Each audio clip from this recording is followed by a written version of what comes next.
welcome to Professor Herman Manyora's channel on this fine Wednesday. My name is Jadel Kabira here with Professor Herman Manyora for today's conversation of understanding politics. Prof, why is it important for people to understand why politics is played the way it is? Politics is everything. The life you live is determined by the politics of your country. And that's why, for example, in this country, things are going wrong because the people who should have the most interest in politics take the least part in politics. The people who stand to lose if things went bad, the middle class, we have a stupid middle class. Those are the people who take least interest in the politics. They leave politics voting to people of Kibra. They are very good people, people of Kawangware. They leave it to them. But if things went bad because of these crooked leaders we elect, it is the guy in Kileleshwa who will suffer the most. It's the guy in Langata who will suffer the most. Because he's used to the good life. If the country went down, like others have gone down, these common people, nothing much changes to them. They are already so badly off. Now, you can't make them worse than they are. So for you, who is in the middle class, it is you who must take a direct interest in politics. So therefore, understanding politics, being part of politics, is a very critical thing. That's why in some countries like Australia, not to vote is an offense. You can be taken to court and jailed. Yes. You must vote. Yeah, we must for some countries. We don't want to get there. But I'm saying it is so bad because the middle class, they have the capacity to understand, to question, yet they don't. They don't participate in politics. When there's no water, they buy their water. You get it? Yeah. When there's no security, they build walls around the houses. You get what I'm saying? Instead of demanding for those things. Okay. Yeah. That is why we do these shows every single day to help us understand politics. And this one on Wednesday, it's fully on understanding the political dynamics of this country. Let's take a look at some of the things you said about Prof's last week's analysis over the weekend.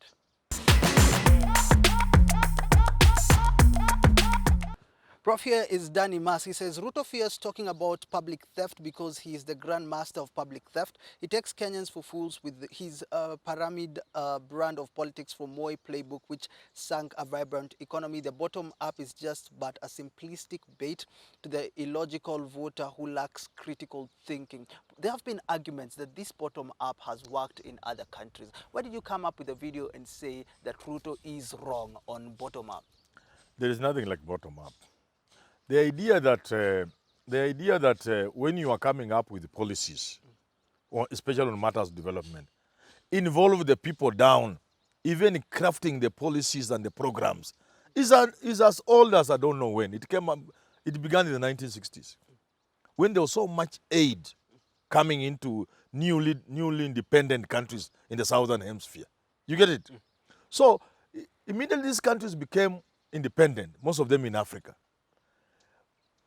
Donors poured money in Africa, hoping by pouring money, these countries would develop, Kenya included. After experimenting this with a number of years, 6, 7, 10 years, it was proved that it can't work. So the people sought the answer. Why was so much money in aid being pumped into Africa, yet nothing was there to show for it? Then scholars and other practitioners came up with the idea that it is because you are dropping things from the skies. Engage the people about their lives and their development, then things will work. So this is as old as it was. But the bottom up I criticize from Ruto is promising people you will give them money. You get what I'm saying? Creating businesses for them. You'll give them money. And I'm saying, first of all, that is wrong. It kills initiative, you know, and drive and hard work. Secondly, you don't have that money because most of it is being stolen, and you are not telling us anything about how you stop the theft. I don't know whether we are together. Yes. Thirdly, this so-called bottom up,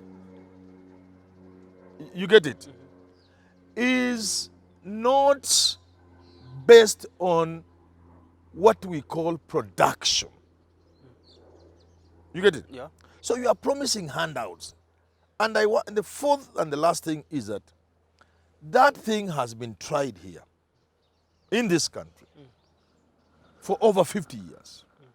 And I've given examples. There have been so many women groups in this country, supported by donors, by government.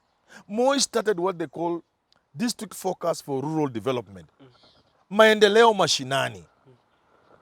Our cooperative movement, up to the village in Jobrok Cooperative Society, Coffee, they were there. They didn't work. They have failed. There is some software that is needed. And Ruto is not talking about that software. You get what I'm saying? Yeah. I'm talking about the software, the policy. Because the people down there are actually consumers. People at the bottom are the end users of the proceeds of the production in a country. They're the bigger players.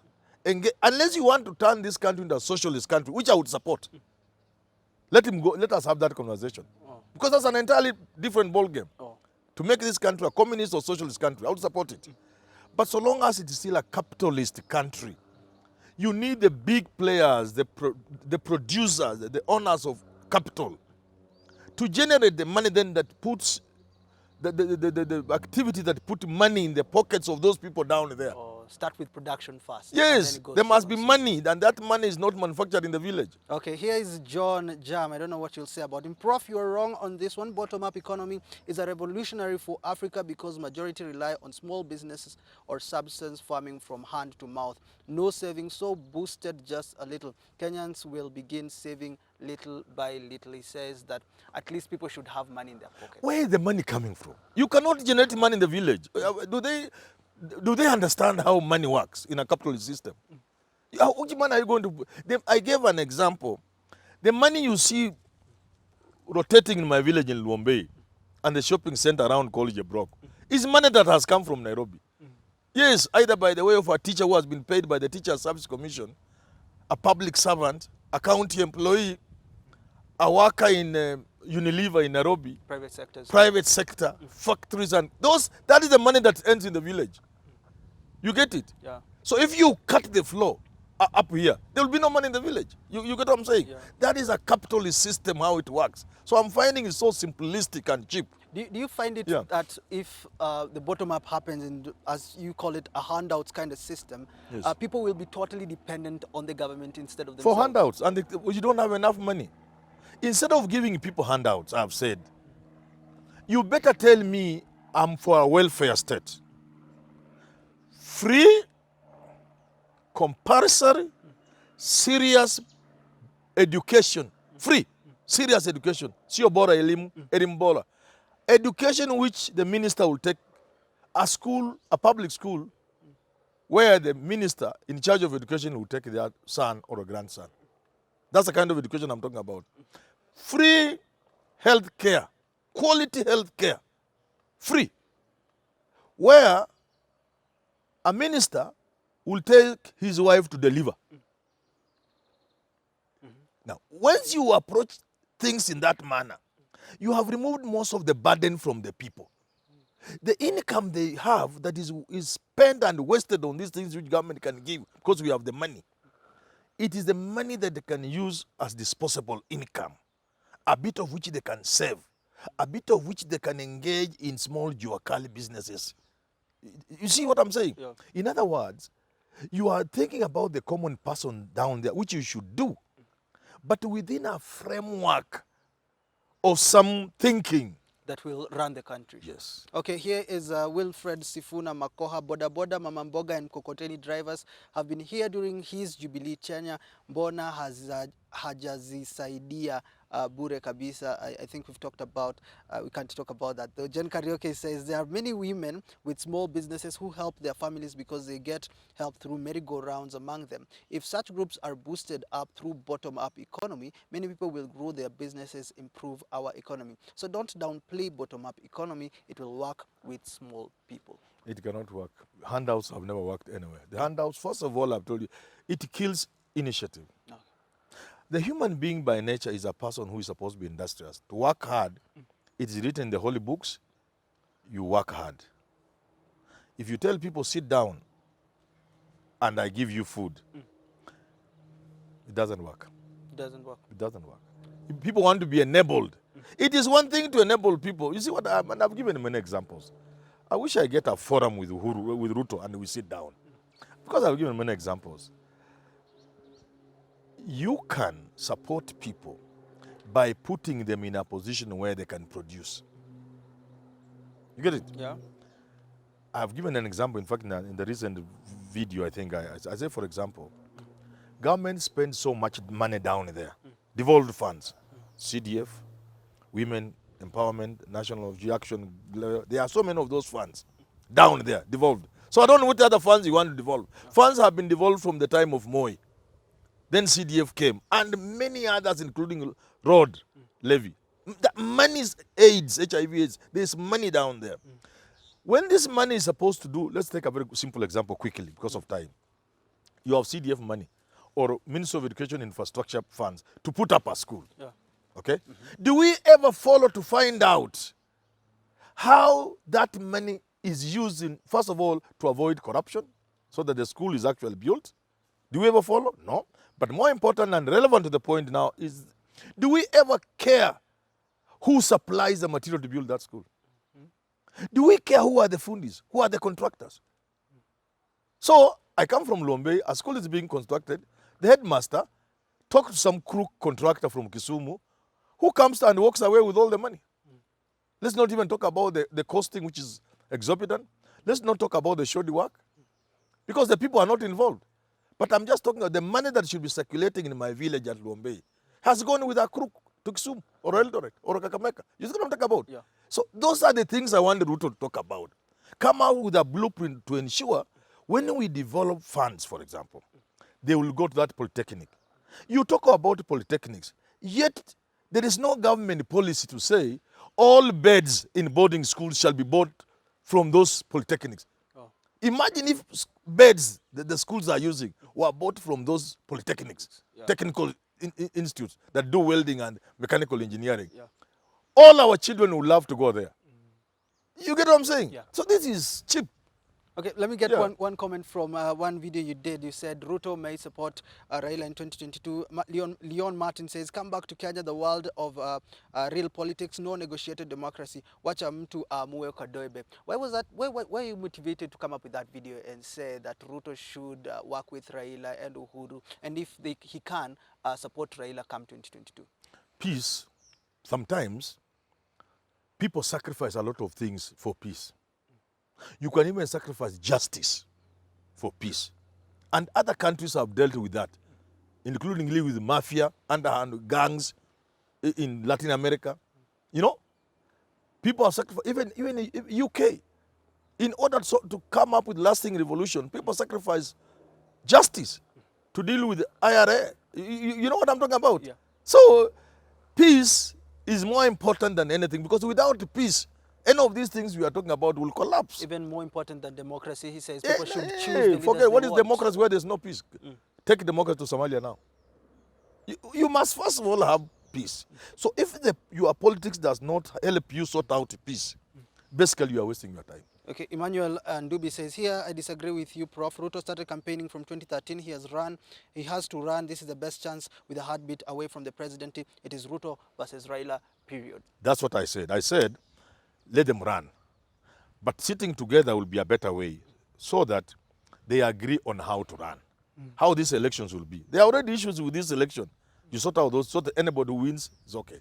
But number two, and better, I said, if they could just these ones have negotiated democracy, agree on one person, it will be much better. Much better for the country. Yeah. Okay, when we come back, let's take a look at the talk. Trickle down, bottom up, or devolution. Which one will work for the country? Is there any other economical model that is suitable for the country? I know we've talked about it as we started, but let's talk about it even more on the talk.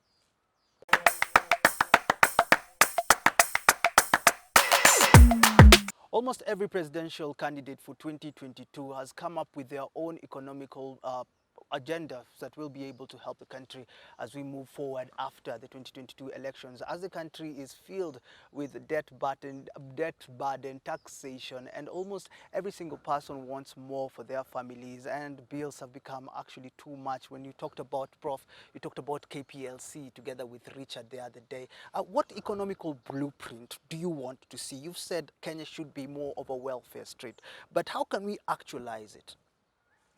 You know, it's not something you can discuss in a minute. But there are things you can deal with. even on our on the way to coming up with bigger programs and big ideas, bigger policies, bigger ways of looking at things. Whether Kenya should be a welfare state or not, and if yes, how much of it, which model do we borrow, because they are all over the world. You, first of all, low-lying fruits. Pluck them. Plug the holes. Stop theft. Give us a blueprint of how you'll stop theft of public funds. You get it? When you stop theft, you release some money that can do some of these kienyeji programs we are talking about, whether bottom up or trickle down, whichever they are. Invest in the people, in infrastructure, in people, and so on and so forth. Secondly, look at how you can raise revenue. Right now, we only raise revenue through taxation. Is that the only way? The answer is no. Let's have people at the treasury who can think. I've said if you give me there, I'm able to pay national debt, all of it in 5 years, if I'm the CS treasury. 5 years, I'll pay all our debt. I'll raise 4, 5 to 6 trillion every year. And I will not tax Kenyans. In fact, I will lower the taxes so much you'll feel stupid not to pay your taxes. Oh. You'll go knocking. In Netherlands, when you make some little money, you ask government, can I pay tax on this? They tell you, this is too little. People will be going to us, now I have made 50,000 shillings. Can I pay tax? Nakwambia hapana.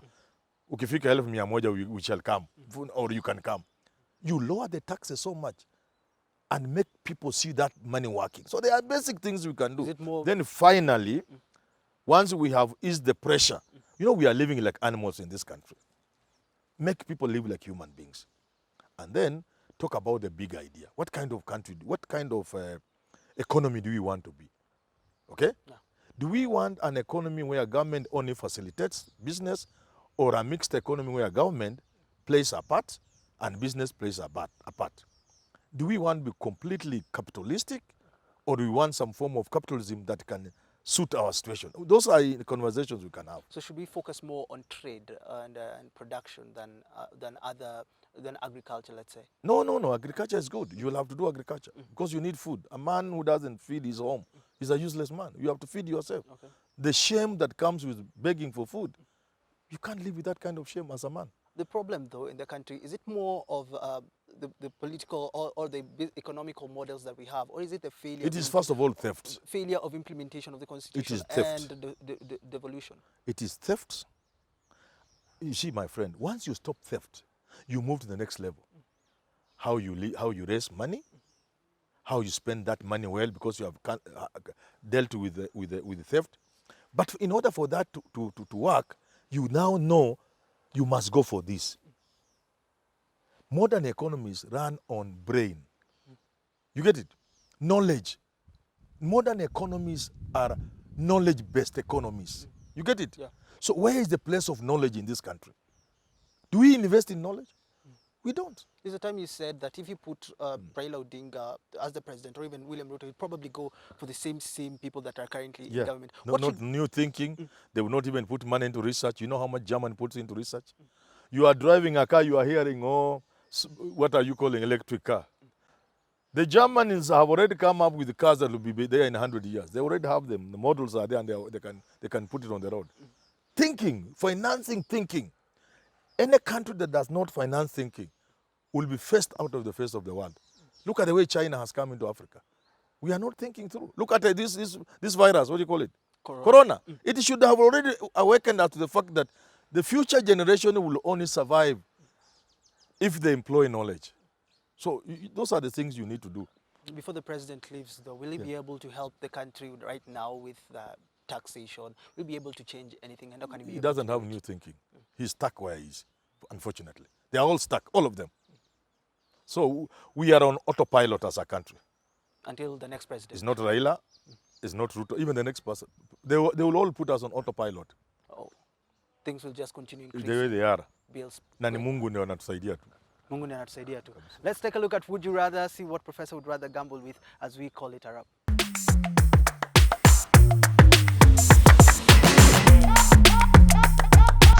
It's time for Would You Rather, Prof. Would you rather have Onesmus Ngunjiri or MP Aisha Jomo as your landlord? Ngunjiri, anytime. Anytime? Yeah, he knows about money. He comes from a community that deals with money and houses and so on and so forth. Okay, would you rather have Oscar Sudi or Maina Commander as your political strategist? Commander has been around for a while. That's the man I would go for. This man was here during Kanu, when Kanu was hot in Nairobi. Those are the Kajoras who run Kanu, and they understand the thing. Okay, two politicians want a loan from you. Would you rather who would you rather have as your guarantor? Would you rather give the money to Esther Passaris or Shebesh? Passaris looks more stable. Than Shebesh? Shebesh is a good person, but compared to Passaris, Passaris is more stable. Most of you'd go with that. Thank you so much, Prof, for having this conversation with me. This has been Understanding Politics, coming to you every single Wednesday right here, Professor Herman Manyora's channel. Until we have these conversations, have yourselves a lovely rest of your day.